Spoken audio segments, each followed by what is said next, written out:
Welcome to Roots and Relevance. We are getting close to the end of our series on threads of redemption. We've made it all the way to Luke chapter 23 and the cross today. We're a man or woman or two down today. So it's going to be Jonathan and I having a conversation through this scripture. And this week and next week are kind of important ones, right? We're talking about the cross and the resurrection. And it's like we have a lot of David French conversations, but I think that's partly because he writes some really interesting and sometimes controversial articles in the New York Times. Jonathan, I sent you this one about the Charlie Kirk revolution versus revival. And Tim, unfortunately, I actually had to read it today.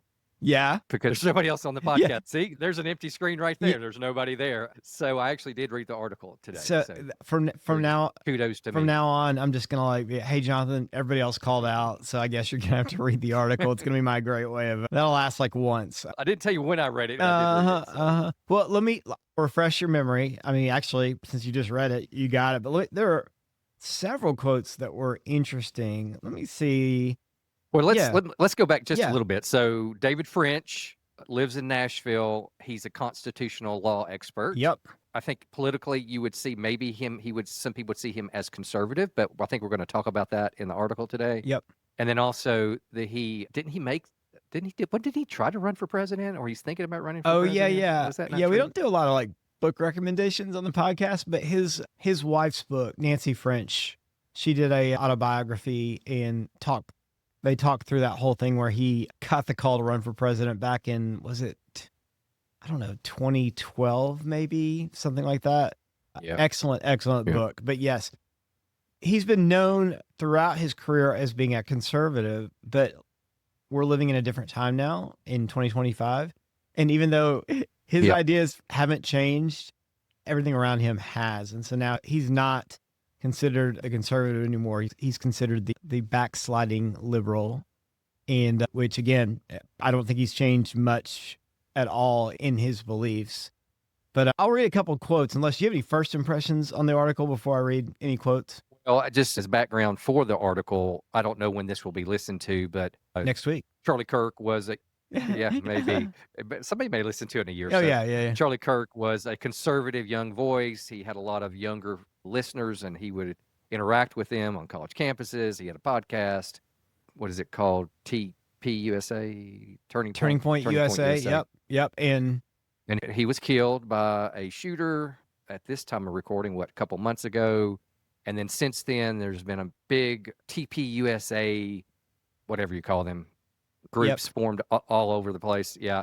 And then it seems like there's this revival that's coming to America because of his killing, that people are turning to quote unquote God and repentance and all of that. And I think French's article today is a commentary, a midrash on what he sees as what this new resurgence of God is in America.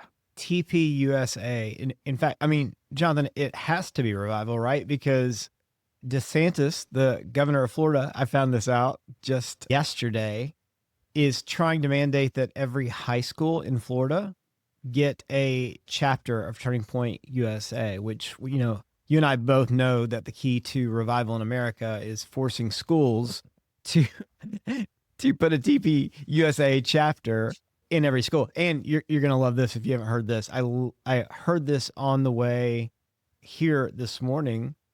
Is your friend and mine, Mark Driscoll, has now reinvented himself again. I think this is the third or fourth iteration of Mark Driscoll. He went from anti-Calvinist bro to, heavy Calvinist bro to then something else. And now he's calling himself MAGA Mark. He is trying to become the new face of Turning Point USA, which I found very interesting. And by the way, that's, not that has a lot to do with what we're going to talk about today, right? This idea of this mixing of Christianity and what a lot of folks are calling revival. And we're going to have that talk of, is it actually revival? Keeping everybody in suspense, I know we're eventually going to get to this article, and Rachel sent me a screenshot yesterday that Mark Driscoll has made a resurgence with the TPUSA, and it doesn't take much to research Mark Driscoll, whether he feels genuinely about Jesus and his relationship with Jesus, and maybe he's made a decision not to be reformed anymore. That's fine. I'm not going to second guess his justification. All I'm saying is, when you're around Mark Driscoll and you're following his words, you got to be careful, because there is lots of truth of what he gives, but there's a lot of dangerous supposed truths that are just not there. And I think those truths can be a very abusing thing. So that's my comment on whether that's Charlie Kirk or whether that's me or whether that's you or whether it's Mark Driscoll. You got to take everything in stride and make sure what is being said is right, because this whole, I'm just going to jump into it. I think a lot of what French was saying was, just because people are talking about God and quote unquote becoming saved at these TPUSA rallies, or they're going to church more, does not necessarily mean revival. And it may be a revolution, as he says in this article, but it is not necessarily a revival. And I think he does a very good job, succinctly, at least going through what those elements of what a revival would look like. And I'll let you take over from that. No, I mean, that's the perfect segue. Literally, one of the quotes I was going to say is almost what you just said. Is he said there's a difference between revival and revolution. Revival begins with repentance. Revolution begins with accusation. What do you think he's getting at with that point? And is the North American church getting those two confused right now? Yeah, I mean, for sure. I know growing up, I listened to a lot of Christian radio, a lot of conservative voices, and that was in a time when abortion was on the rise, and we had the homosexual agenda that was on the rise, and it was all the agenda where they were meeting in classrooms and trying to figure out how to make people gay. I remember that. Sorry. Yeah. And so you had all this, and it feels like the conservatives were kind of getting beaten up for years, and then all of a sudden now I believe that there were genuine thoughts that if we could get people in government, good Christian people, good God-fearing people in government, and then turn the government around, the people will follow. James Dobson, he died recently. I was an avid Focus on the Family listener. And James Dobson even created a PAC separate and apart than Focus on the Family. His goal was to change government to put conservative people in place. And if we could do that, then we would change the morality of America, and we would change, I think the insinuation was, and we'd change the spiritual nature of America. And that has been somewhat successful. You look at the current Supreme Court, you look at some of the laws that have come out. You've talked about, TPUSA in Florida with Ron DeSantis, but you've got you got laws all over America requiring or mandating the Ten Commandments be put up in classrooms. When we were fighting not to get prayer back in schools back when I was growing up, now, we're trying to force or put the Ten Commandments back in schools. And so I think the problem is, I don't know that there's anything wrong with a proper morality, a biblical morality of how people should live. The question is, what is the heart of that? What's the intention of the people pushing that? And what is the ultimate goal? And we're going to get to the scripture today. What did Jesus bring in redemption?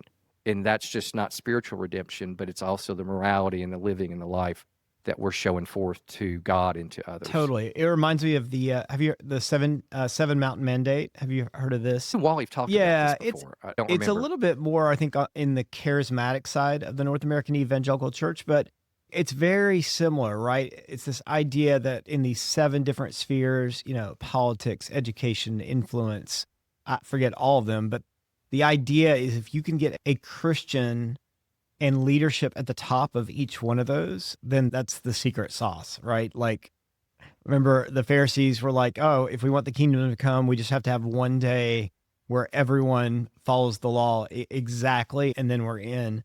This is similar but different. This is like, hey, if we get all the right people at the top, then the kingdom's coming. We're going to be set as a country. And again, I think we're going to get into this. Like, part of the problem with that is, if the answer is power over, then you have to look at the gospel and you have to look at the message of Jesus and say, does that align? One of the other quotes that French says, I like this. He says, MAGA Christianity has a different message. It looks at American culture and declares, you have sinned. So in other words, his point being revival is like looking at myself and going, I have sinned. MAGA Christianity's message is looking at American culture and declaring, you have sinned. Yeah, like thoughts on that? What do you see when you hear messages like that, or you see churches that sort of draw a line in the sand and say, yep, this is us, we're on the right side, this is you, you're on that other side? This is just a really muddy thing, because I think one of the things that we would have to do is you have to delve into people's motivations and intentions. Yeah. I believe there's some people that are riding this evangelical revolution for purposes of political gain, obviously, for money, for pride, for value. I mean, there's just a lot of that. I think there's a lot of people that are doing this genuinely. I know people personally that would support MAGA and this MAGA Christianity that we have supposedly, and how it's going to bring true change to America, that we are going to be the bright beacon of, the salt and light of the earth again. This is where Christ lives, and this is his promised nation. And I believe that many people that I know believe that genuinely, and that's what they want from this new movement. But I think what we can get lost in is, what are we doing? What is the movement base? What's the basis and what's the fruit? Do you say at a rally or a funeral, however you want to call it, we will defeat you, we will rule over you? And that's not what Jesus ever came to say. Right. It's just not. Even you look at a lot of social stuff. Rachel sent me a TikTok. You've probably seen it. This lady has a Bible in her hand, and she's talking about what Jesus said to the immigrants, and I don't know if you've seen this or not. I don't think so, no. Jesus says to the poor, it's like, it's your fault that you're poor. Go find food yourself. Or I've seen similar things. So, what would, we get the WWJD, what would Jesus do? But we've kind of moved away from that, because what we're wanting to do is we're going to corral and harass those that have supposed opposition to what the Bible says, and we're going to force them to take it, or we're going to extract them, whether that's politically or whether that's in reality. And I think that is not what Jesus brought as redemption. In fact, I think it's anti-redemption, anti-Jesus redemption. And so to look at people's intentions and motivations is a hard thing. But to look at the fruit, I don't think the fruit looks like a revival to me. It does truly look like a revolution of a victorious commander coming on a horse, coming through town and saying, this is the new Constantine. This is what we're going to be doing. Totally. I pastor our church, Journey Church, Mike Erie. I asked him a question at the end of the service this past week, which he gave a great answer. He never actually answered the question I asked. But what you just said reminded me of that. Is I said, Mike, one of the things that I'm noticing right now is that worship, and when I say worship, I'm talking about worship in the North American evangelical church sense of like worship songs and praising, when it gets mixed with politics or when it gets mixed in with beliefs in general, it feels to me like there's something dangerous that happens there, because as I'm getting connected and feeling close to God, and then I hear something right afterwards that is a very powerful, like with conviction message, I tend to believe whatever that message is, because how could it not be right? I mean, I'm so connected to God right now. And so I'm connected with God, and revival is taking place. And then in the very next statement, it's, we're going to defeat our enemies. And if you're an enemy, by the way, as Stephen Miller said, you are nothing. I repeated it over and over again. You are nothing. And for me personally, I think there's a real danger in taking those two things and making worship about this like emotion. And it is directed toward God in that moment, but then pairing it with something that is not necessarily biblical. Although I think a lot of the folks there would disagree with that and say, no, like we're actually on the right side. We're on the side of biblical values. Does that make sense? What are the biblical values? Right. Are we fighting what? Immigration? Is that a biblical value? Right. Well, I mean, it's not. I mean, it following is. the law is. It is, just in the opposite the way, I think. Well, Rachel, yesterday, we were in the car together, and she saw something on a telephone post that said, I'm going to try to see if I can remember this. you can't be an immigrant in stolen lands. I think it's what it actually said. Oh yeah, Um, yeah, yes, I'm sure yeah, sure you've heard that before. So my point being is what we do is we shift what the Bible is saying and we overlay it on a political view, whether that's a more progressive liberal side or whether that's yep, hashtag love wins. It's like why is love not good? If people love each other. That's what God called us to do. But homosexuality is not right. I'm not saying same sex same-sex attraction is not something people that right, struggle. They've taken over, hashtag love wins, and it's like, well, we should love everyone. Same way as, you can't just beat down an immigrant for years upon years. You've allowed immigration the way we've been doing it, and now all of a sudden you're going to draw a hard line for people that have made America better, have made America great yep, again. And so I think there has to be some compassion, there has to be some fruit, And totally, so that's the way I look at it. And so when you blend, like, we don't need to have homosexuality legalized, we don't need to have abortion legalized, and then you start bringing in other things, it's like, what are we talking about yeah, here? And so I think that is what it's sometimes nice to get a really sharp scalpel and let's start teasing this stuff away. What did Jesus come to bring to us? He did want to bring us revival, but what does revival truly look like? Is it protesting against immigrants? Is it not feeding the poor? Is it, looking at people that have same-sex attraction and probably give into that more than they should, and they're just evil people? That is not, to me, and you can disagree, that is not what Christ told us and gave us in the Word. no, I don't disagree. I think we have to look at the fruit of revival. You may remember, was it Asbury, maybe 2 years Hmm. ago, that was this revival service that lasted like on and on and on. And I think we asked the question way back then of like, okay, is that real? Like, and our answer to that, and I think this is correct, is actually we don't know yet, right? Like people can have amazing emotional experiences, but to figure out if something's really revival or not, there is a fruit to that. And I think that's in David French's article. I think his point is there is fruit to that. And the question is the fruit one of revolution or is it of revival? Is it one that looks at other people and says, you have sinned? Or is it one that looks within and says, I have sinned? And I think a valid question is going to be this so-called revival. And that sounds so cynical. And I don't mean it to be. I want it to be revival. But the question is, what are people being saved to? Like, what is the fruit of that? Is it, hey, I'm really, really excited because now I'm on a mission that I believe in?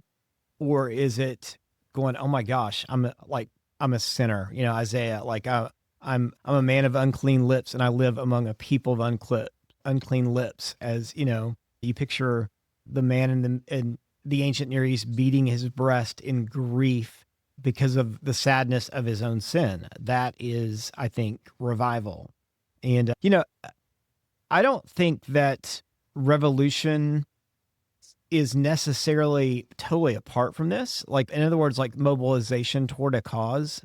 I remember during the Great Awakening here in the United States, one of the things they would talk about is they would have revivals where people would come and like fall on their knees, confess Jesus as Lord, and then in the back, there would be these like different booths set up with things like for women's suffrage and, equal rights. And they would go, they would literally sign them up on the spot after they received Christ. And so, I think there can be fruit like that, but without the first part, I think that's the real problem. Any other thoughts on that? Because if not, well, we're going to kind of Yeah. segue. Yeah. Well, yeah, just a Yeah. couple. So David French in the article writes, in the book of Galatians, Paul contrasts the fruit of the Spirit with what he called the acts of the flesh, the sins that can destroy the soul. Those sins include the very characteristics that mark America's religious revolution: hatred, discord, jealousy, fits of rage, selfish ambition, dissensions, factions. And so I'm not here to demonize anyone.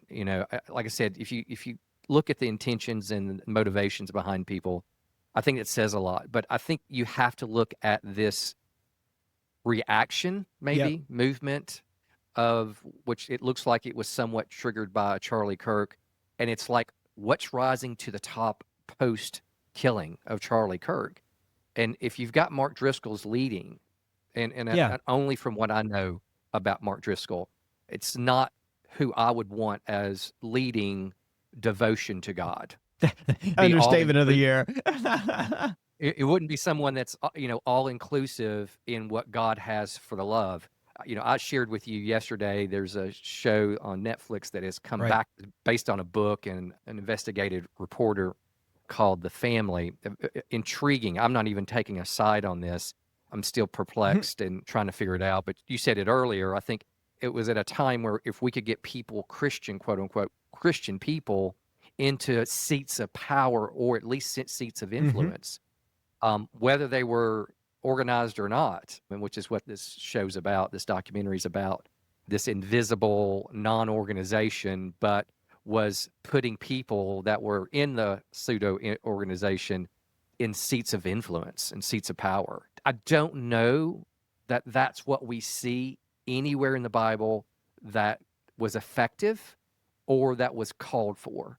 In fact, you see the suffering servant with Christ, through the prophets at the end of what was coming in the Messiah and what Jesus actually had to offer. He never went to Rome to become emperor. He just didn't go try to overthrow Herod or any of the other Jewish officials. That wasn't his point. His point was not to bring power to the Israelite people, not earthly power. His goal was repentance, or in this case, what we're talking about is redemption. He came to bring release to the people that were hurting, not to the people in power. And there's some great Psalms out there about this. Yep. Anyway, Let that was my let closing me thoughts on it. real quick. Let me steel man the argument against what you just said and see how you would respond. Please. If you look at something like the Seven Mountain Mandate or the family that you're talking about, these folks might genuinely say, "Hey, Jonathan, like, think about this. If we have people that are devoted to Jesus and we believe in the values of Jesus, why would we not want someone that has incredible leadership and influence at the top of each one of these things?" I mean, can you imagine like an entertainment genre like here in our country that now all of a sudden is not perfect, but it's now inundated with a lot more Christian values? I mean, who doesn't want that? Who wouldn't want an education system that, even if you don't go as far as forcing theology down everyone's throat, wouldn't you want an education system that is built around the values of Jesus? Like a Christian nation in that sense, isn't that, as followers of Jesus ourselves, isn't that what is going to lead to flourishing? How do you respond to that? I don't. I'm kidding. So we talked a lot about this in Esther, Yeah. and this is where I pushed back in Esther with Wally and Riley. Don't know if we ever got on the same page, which was a good thing, Right. but this is where we brought up this Machiavellian. Did I say that right? Yeah, I think that's right. Machiavellian.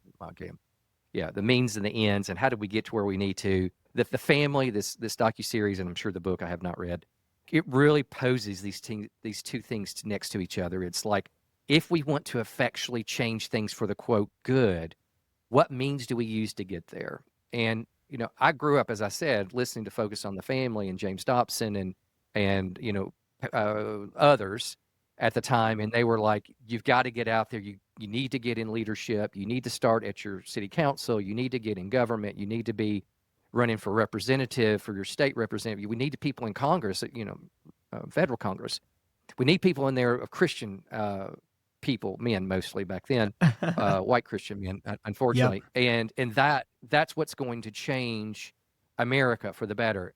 And I don't know that that's wrong. I probably am standing on many things today that I get to enjoy because people believe that and put themselves in seats of power to make effectual changes of morality, of how we live and what we get to enjoy.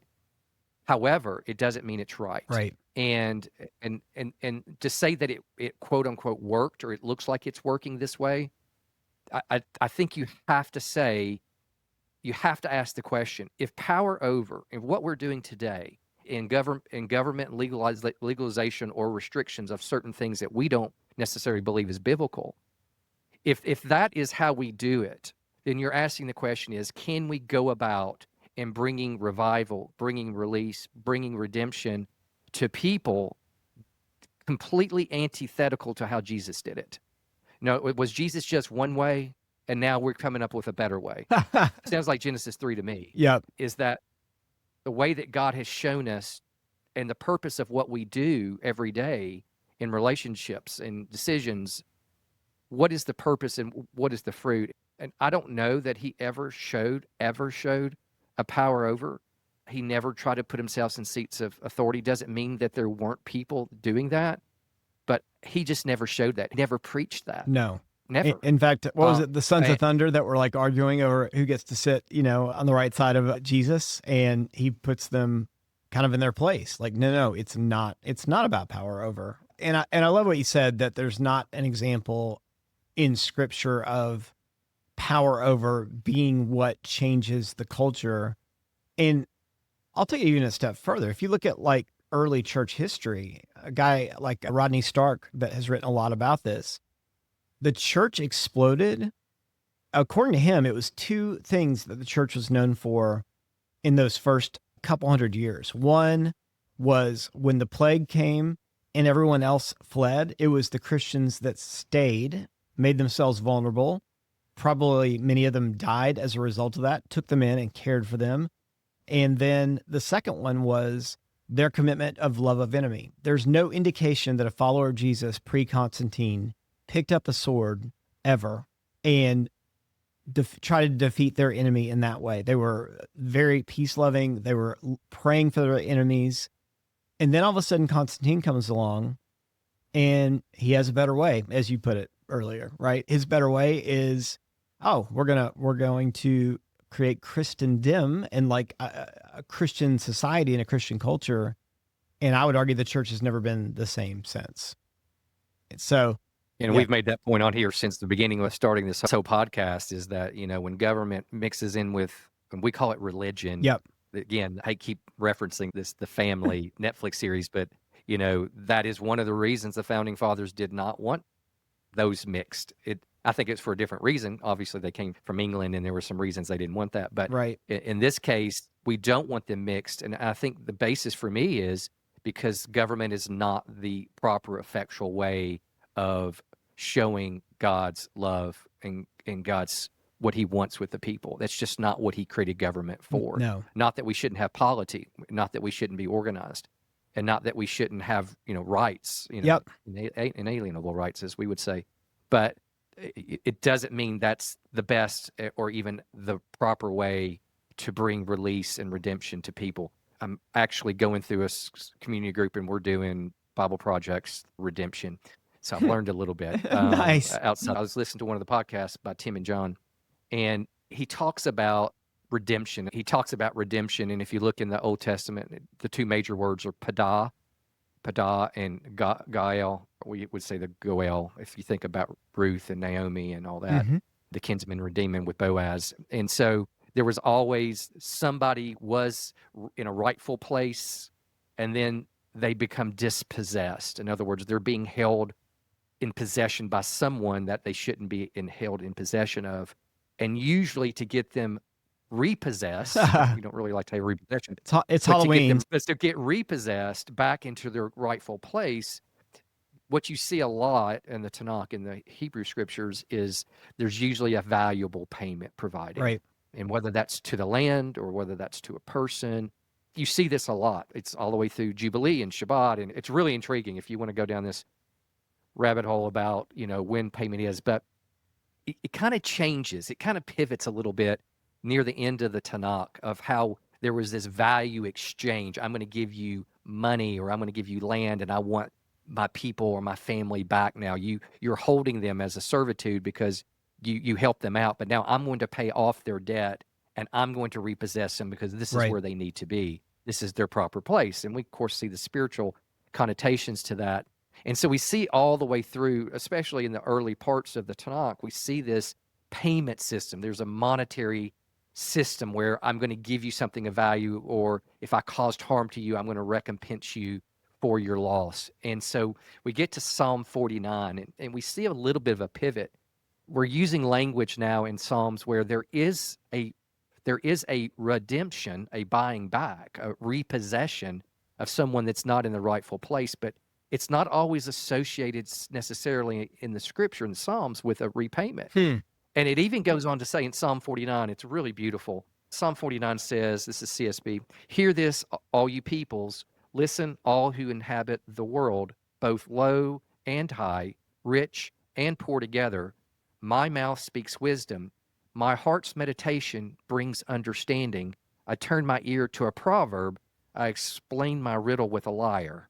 And here it is. Why should I fear in times of trouble? The iniquity of my foes surrounds me. They trust in their wealth and boast of their abundant riches. Okay, so the point being, the psalmist says back in the day, not that it's different now, but those that had money Yeah. both had resources to get themselves out of trouble, and they were also able to help others get repossessed, and they usually were sitting in seats of power. And so the psalmist is saying, hey, why should I fear in times of trouble? The iniquity of my foes surrounds me. They trust in their wealth and boast of their abundant riches. And this is what the psalmist's reaction to that is. Yet these cannot redeem a person or pay his ransom to God. Since the price of redeeming him is too costly, one should forever stop trying so that he might live forever and not see the pit. And so I think what the psalmist is saying here is if we're looking at something, we're trying to use what we think is our resources or our influence or our seats of power or our riches, Right. as it specifically says. And if we have those, then we're going to bring change and redemption to the people and to the land. And the psalmist is clearly saying, you don't have enough money. You don't have enough power. You don't have enough influence. Because if you continue to try to do this, it's never going to work because you don't have it to do it. And I'm not saying we don't, I know what the reaction to this would be. Say, okay, well, we just sit back in our houses and just hope the world doesn't just go let into go, combustion. let go and let No. God. No, that's right. But I think Jesus came to say is, no. You are to engage community. You are to engage humanity. But what are you doing in that engagement? And what is your motivation in that engagement? And then how are you approaching the people you are engaging? Is it this condescension of the Pharisees of, look at this woman, she is a harlot, or look at this poor person, he should have worked harder and not done this, or if he's in servitude, he deserved it because he made a bad business decision, and so Right. this is his punishment.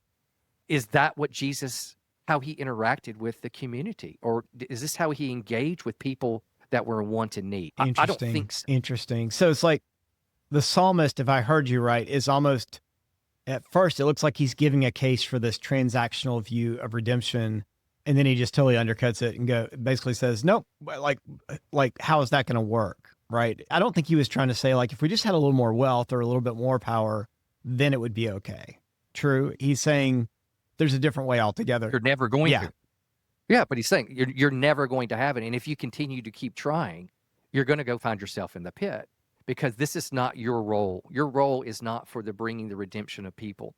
My redemption will be the only one that can bring true release. And so we see this word start to evolve, is a bad word, not for you, but maybe for me. But we see this word evolving a little bit as we get ready, as we're going to talk in the New Testament, of what does this redemption mean? Is this a purchase back? Is this a repossession? We're going to talk about this, I guess, quickly about the cross and what it did. But I think what the psalmist is saying is we're pivoting now to say there is a value, but when I talk about redemption, I'm really talking about release. Release from something where you are in a spot where you don't need to be, and you don't have the way to get out. You don't have the power to get out. You don't have the riches to get out of that. Only God has that right. Only God has that power to release you from whatever you're in. And so how do we then effectuate that? How do we realize the benefit of what he's doing? And what did he do? If that's a good No, sense. it's really good. The passage is very short, but it's going to hit on this issue, right? Of what the transactional nature of redemption, or is it something totally different? So I'll just read it real quick. This is Luke chapter 23, verses 44 through 49. And like I said, it's a small passage, but it is obviously it's one of the most important moments in all of history. So let's just read this. It says this: it was now about noon, and darkness came over the whole land until 3, because the sun's light failed. I love the way it puts that. The curtain of the sanctuary was split down the middle, And Jesus called out with a loud voice, "Father, into your hands I entrust my spirit." Saying this, he breathed his last. When the centurion saw what happened, he began to glorify God, saying, "This man really was righteous." All the crowds that had gathered for this spectacle, when they saw what had taken place, went home, striking their chest. But all who knew him, including the women who had followed him from Galilee, stood at a distance watching these things. So, a lot happening in there. Going back to your earlier point on this sort of transactional piece of it, what exactly do you think is happening in this moment that allows redemption to take place? Because what I grew up with, and I think what you grew up with, Jonathan, is that it's the great exchange. It is the best transaction there is, right? It's we deserve sin. I mean, we deserve death because of our sin. So Jesus takes our sin, puts it on his back, and suffers for us in our place, so that now that we don't have to and we have life. That sounds transactional to me. Are you saying there's a different way to look at that? Well, Romans 3 is some of my favorite verses in 21 through 26, and it kind of goes through the mechanics of what did Jesus do if we were living by the law and now we live by faith in what Christ did. It does say that he was a propitiation for us, Right. and if you follow that word back, it's really the mercy seat, the hilasterion in the tabernacle, which we've talked about in here, which to me was the seraphim, which represents where God sat, which is upon Jesus's righteousness. And so, yeah, I think there's a lot here. I think I'm still meditating on this a lot, and I have been. You're almost there, man. Yeah, I'm not really. And so, I actually had a small group this week. We started talking about redemption and what happened on the cross. What really did happen on the cross? I mean, you have Leviticus 17 that talks about, the blood is the life force of all man, and that's the value. And without the blood shedding, at least an Old Testament thought, without blood shedding, then there is no repayment for wrong. Right. And so that's what we've been talking about. That's what your question is this a transactional? Did God's bleeding out of the nails, was that what was paid? Is that what happened here? Is the death what happened? And I'm not going to be heretical and say no, that's not what happened. I'm not there yet. Right. Yet. But I will say there is something there, and I think it's something in addition to the shedding of the blood. There is something there, and I don't know if it's the humility. I don't know if it's I don't know what the redemption, what really occurred, what transaction occurred on the cross. I know I could have easily said back in the day, it's the shedding of Jesus's blood, and because the shedding of his blood and the power of God raising from the dead, that's why we all can stand. And I think that's biblical. But I think there's something also going on at the cross. And it's something that I'm missing, and I think it's very important.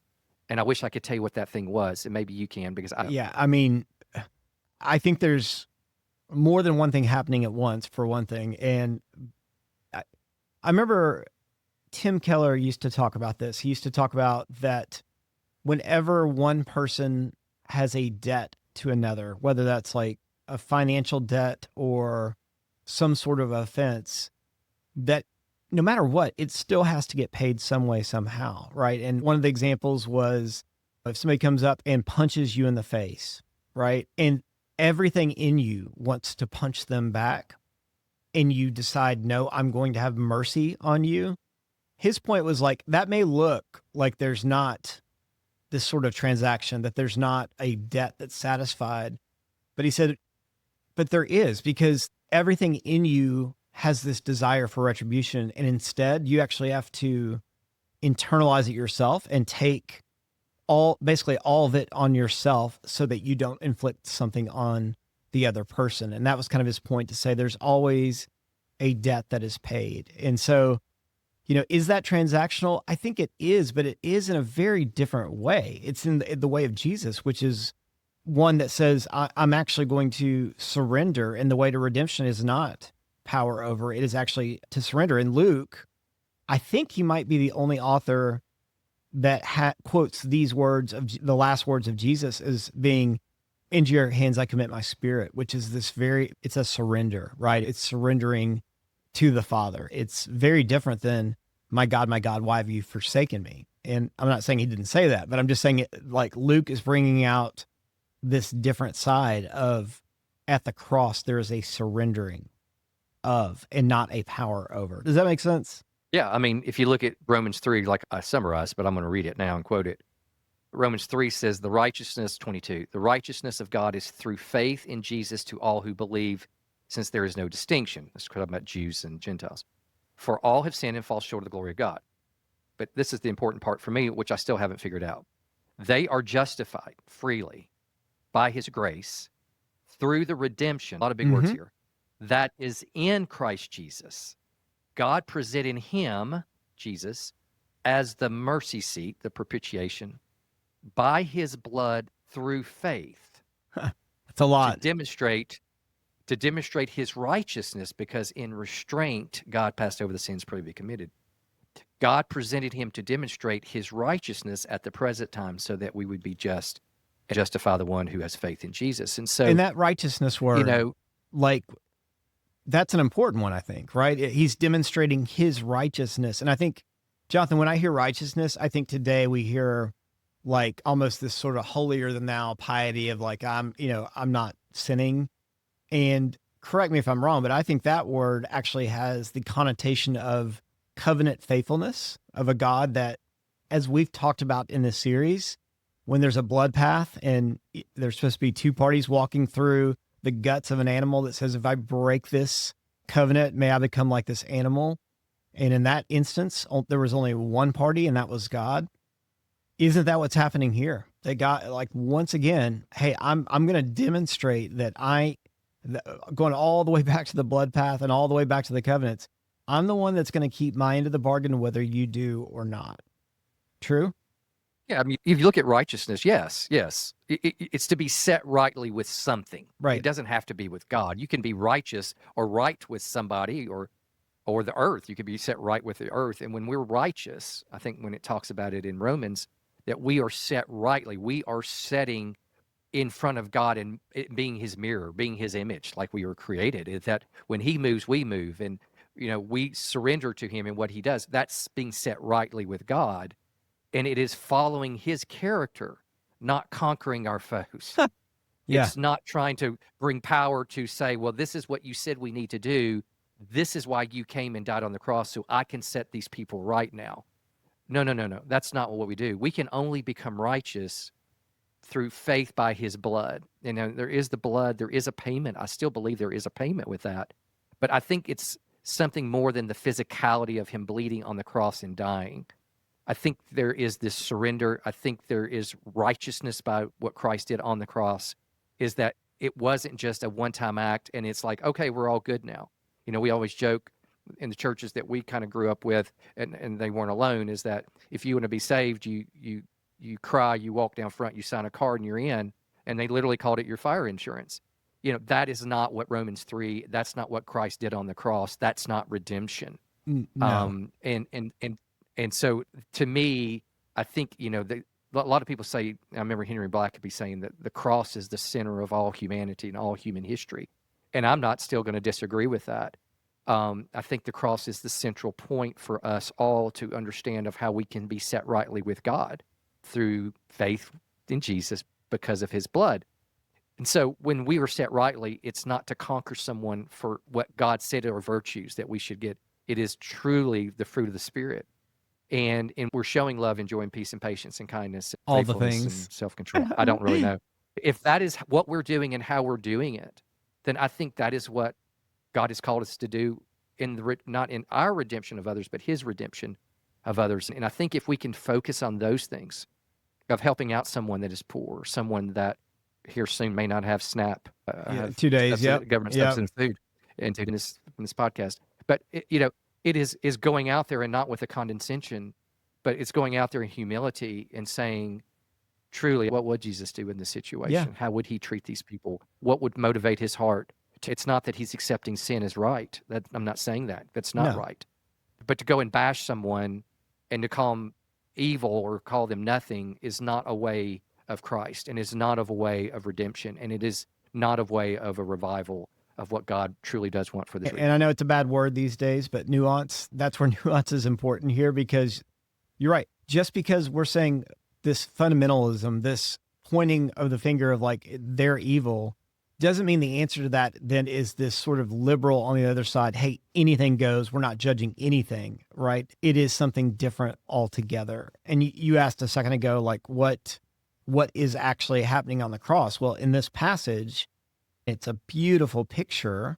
One of the things that's happening is this torn curtain, where Luke is writing that from noon until 3, there's darkness on the land, and this curtain is torn. I had not known this. You've studied this way more than I have, so you probably already knew this. I had always pictured the curtain as being, Jonathan, in your study right now, and you have these beautiful giant blue curtains in here. That's kind of how I always pictured the curtain. But my understanding is that the curtain was actually super, super thick. It was 60 feet tall. And as we have talked about in here, embroidered are cherubim, right? And so the curtain, as Jesus is giving up his breath, is torn from top to bottom. Like, what is the meaning of that? Like, why does Luke record that? Why is that significant and important? Only have a couple minutes, and Yeah. of course I've got another engagement. But my thought is a lot, and we talked about this. Me and you talked about this about 3 weeks ago when I said Jesus was the cherubim. Yeah. Both in Genesis 3 and also in the veil. And then we look at today when the veil is being torn. And, OB brought up something early on is, we weren't so much separated from God, but we were unrighteous, and we were in exile from God. We're dispossessed from God. We were being held by the world and Satan or death or however you want to look at it. And to me, the veil kind of represents this requirement now for certain things to be done, to be able to come out of exile and to have access to me. And I think it's just a beautiful picture that once this happens, there is now there's truly not an exile, even though we're living in exile to the world. We're not necessarily living exile to God anymore. So anyway, that's my quick thought considering the time. Totally. Yeah, what's your thought? Well, I mean, the two traditional interpretations are, one being what you just said, which is this idea of the access to God or the barrier to God is now eliminated, when that to me makes so much sense, right? Especially with the cherubim embroidered. And so this is showing now that the barrier because of Jesus is now gone. The second sort of traditional interpretation is that it's also a judgment on the temple, right? That the temple is no longer, like Jesus is the temple, like Jesus being torn is the new temple, and he is our access. And so the idea on the second one is that God is now not confined to the Holy of Holies, right? He is now out. And I don't think those two views are even mutually exclusive. I think both of those are happening at the same time. And because of the redemption of sins, we now get to be a part of that kingdom. I love that. So any other, I look for, I don't have, I unfortunately Yep. got to go, but I look forward to what you and OB are going to say. I think if y'all can continue what this means as you move into resurrection and the power and all that, I think it would be very interesting. We are, to hear about what even OB's got to say about this. And I look forward to it. Tim, I've really enjoyed the conversation. I wish we had others here because I had to talk way too much today. It was fun, man. It was fun. And I appreciate it and hope this has been beneficial and that Jonathan's heretical statements did not tick off too many people. Kidding. I'm definitely going to not be on Mark Driscoll's Christmas. I don't want to have to start calling you MAGA Jonathan. So, all right, everyone. Hope you have a great week and hope this has been good. And I look forward to next time. We will see you then. Take care, everyone.